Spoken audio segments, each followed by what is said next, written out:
السلام علیکم، میں ہوں علی۔ قرآن ولاگنگ میں خوش آمدید۔ چلتے ہیں آج کی پہلی آیت کی طرف۔ سورہ المائدہ آیت 3۔ بنام خدائے رحمان الرحیم۔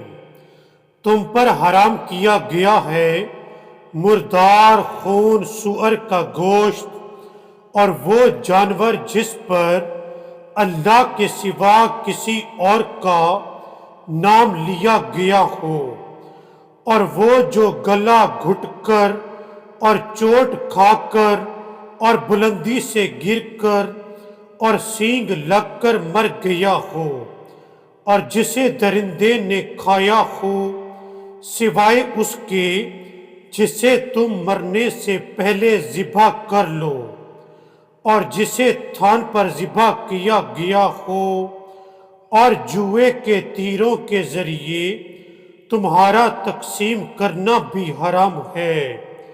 یہ سب فسق ہیں۔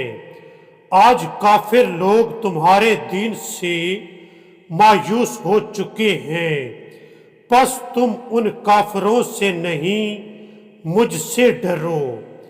آج میں نے تمہارے لیے تمہارا دین کامل کر دیا اور اپنی نعمت تم پر پوری کر دی، اور تمہارے لیے اسلام کو بطور دین پسند کر لیا۔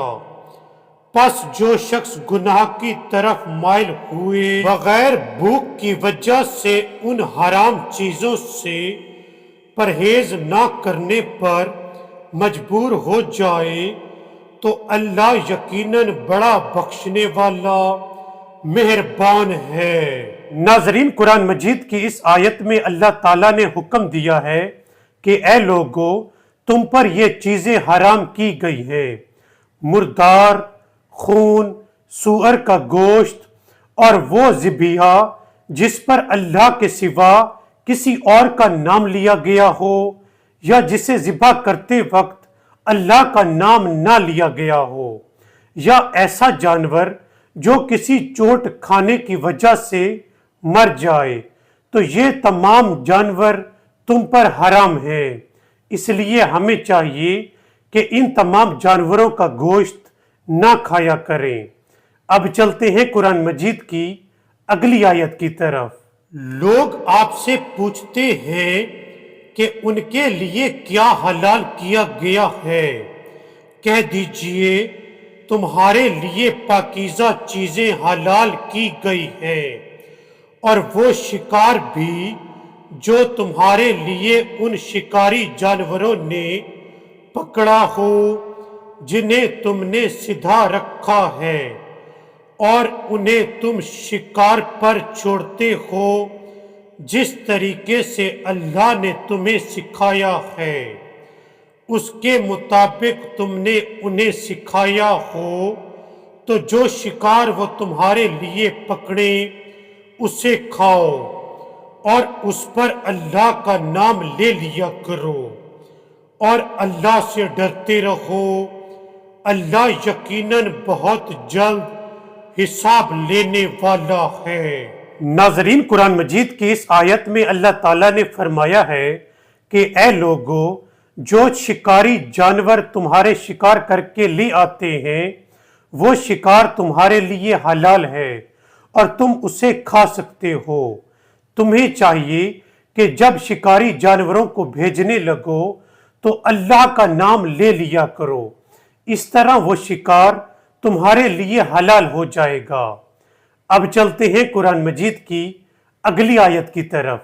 آج تمہارے لیے تمام پاکیزہ چیزیں حلال کر دی گئی ہیں، اور اہل کتاب کا کھانا تمہارے لیے حلال اور تمہارا کھانا ان کے لیے حلال ہے، اور پاک دامن مومنہ عورتیں نیز جنہیں تم سے پہلے کتاب دی گئی ہے، ان کی پاک دامن عورتیں بھی حلال کی گئی ہیں، بشرطے ان کا مہر دے دو اور ان کی عفت کے محافظ بنو۔ چوری چھپے آشنائیاں یا بدکاری نہ کرو، اور جو کوئی ایمان سے منکر ہو یقیناً اس کا عمل ضائع ہو گیا اور آخرت میں وہ نقصان اٹھانے والوں میں سے ہوگا۔ ناظرین، قرآن مجید کی اس آیت میں اللہ تعالیٰ نے فرمایا ہے کہ اے لوگو، تم اہل کتاب کا کھانا کھا سکتے ہو اور اہل کتاب بھی تمہارا کھانا کھا سکتے ہیں، اور اگر تم اہل کتاب عورتوں سے نکاح کرنا چاہو تو تم نکاح بھی کر سکتے ہو۔ تمہارا مقصد صرف عفت قائم کرنا ہونا چاہیے اور چھپی دوستیاں اور بدکاری کرنا تمہارا مقصد نہیں ہونا چاہیے۔ ناظرین، اب چلتے ہیں قرآن مجید کی اگلی آیت کی طرف۔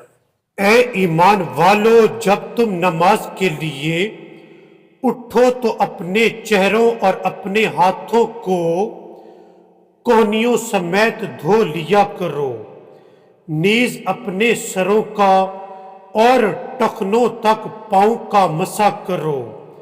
اگر تم حالت جنابت میں ہو تو پاک ہو جاؤ، اور اگر تم بیمار ہو یا سفر میں ہو یا تم میں سے کوئی رفع حاجت کر کے آیا ہو یا تم نے عورتوں کو ہاتھ لگایا ہم بستری کی ہو، پھر تمہیں پانی میسر نہ آئے تو پاک مٹی سے تیمم کر لو، پھر اس سے تم اپنے چہروں اور ہاتھوں کا مسح کرو۔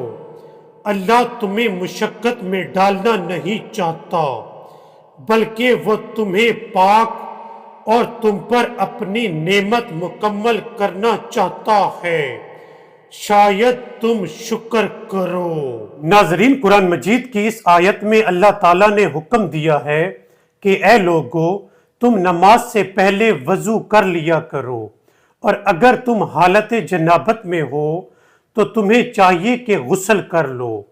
اگر تم حالت جنابت میں ہو اور پانی میسر نہ آئے یا تم میں سے کوئی بیمار ہو تو تمہیں چاہیے کہ تیمم کر لیا کرو۔ اللہ تمہیں مشقت میں نہیں ڈالنا چاہتا، وہ تمہیں پاکیزہ کرنا چاہتا ہے اور تم پر اپنی نعمت تمام کرنا چاہتا ہے۔ ناظرین، آج کے ویلاگ میں بس اتنا ہی۔ آپ سے ملتے ہیں اگلی ویڈیو میں، تب تک کے لیے اللہ حافظ۔